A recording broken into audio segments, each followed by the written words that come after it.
Did you watch the Oscars? I did watch him. I did thought too. Conan was unbelievable. Conan's always the best. He's just the best. He's a great guy. That Drake halftime joke was so good. So good, and I love the Lithgow thing. I love the shit where you're like, no one else would do this but Conan. And the worm from Dune. And he goes, this is a showbiz thing. You spend that kind of money, you got to use it twice. I love that. I love Conan. Me too. Yeah, he's the best. I thought it was fun. I felt like it wasn't as queefy as the rest of them. Yeah, until Adrien Brody spoke. I didn't make it that far. Oh, my God. Longest acceptance speech ever. Like 5 minutes plus. It was almost as long as The Brutalist. It was that fucking... No. It was a really good tweet. What was it? Oh, I don't remember, but it was something along those... like, it needs an intermission or something. Yeah, the speech needed an intermission. No, but he... There's... It was like everything people hate about actors. Yeah. Is what he did in the speech. He didn't say anything, but he just was like, I'm going to keep going. It's like it reminds you, like, you're really good when you have a script. Right. When you're writing it, there's a reason there isn't any screenplay by Adrien Brody things out there. Yeah.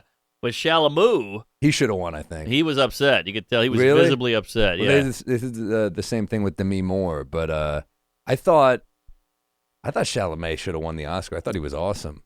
Somebody had a good tweet. Demi Moore lost to a hotter, younger woman, and they're like, "This is the plot." There's the Substance. Did you see The Substance? I have not. I'm you heard my story, yeah. Yeah, it's kind of fucked up, right? Oh, look at Kylie, man. She is like a cartoon woman. Yeah. Huge cans, nice face, big hips, small waist. That's like the Kardashian way. Yeah, but how do you go from, what is it, Travis Scott? Was that who she was with? Yeah. The blackest man on the planet to this little twink dressed as Curious George.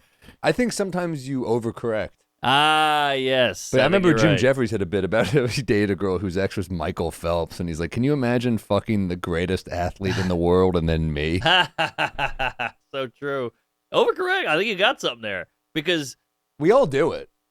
You think? Oh, I think it also. You've been pretty consistent. I think I'm all over the map, honestly. All right. I think you also, when something goes wrong, you're like, look, as you get older, I think you get better at this, and you kind of are like, I'm going to rule this out. I'm going to rule that out. Yeah. You know?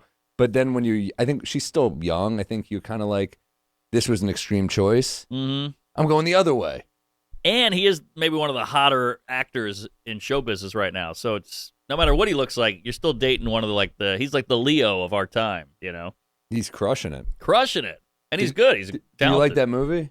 I liked it. I thought it was okay, and I talked to him, and he, you know, you ever have that where you see a movie and you're like, it's pretty good. Then you talk to somebody, you're like, oh, maybe it was great. You thought it was great? Yeah. I had some analysis for Mark. What's your analysis? It's just that he was involved in like 2 different love triangles, one with 2 men and one with 2 women, and the stories paralleled each other. I was telling him how great the writing was. What do you think? I thought some of the dialogue was not great, but like great director, love James Mangold. Yep. And it looked so beautiful. looked great. And he was incredible, man. Yeah. And He's the great. woman who played Joan Baez was amazing. I've never seen her in anything before this. Monica. She was great. Oh, yeah.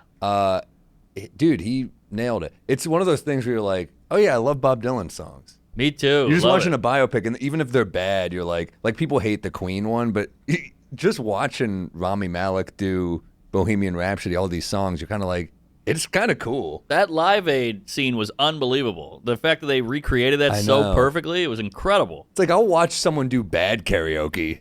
So when you see someone fucking crush it with like high production value, there's worse ways to that's a good spend your time. point. I saw the Elton John movie. I thought that guy was pretty incredible. That guy was great. Rocket Man. I mean, it is usually, at least this wasn't like the totally traditional storyline that they all follow, where it was like, okay, it was unique. It was like about being a folk artist versus being, you know, doing whatever you want to do. I think it's a little weird to go an electric thing, because it's like, he had everything, and this is like kind of all they had.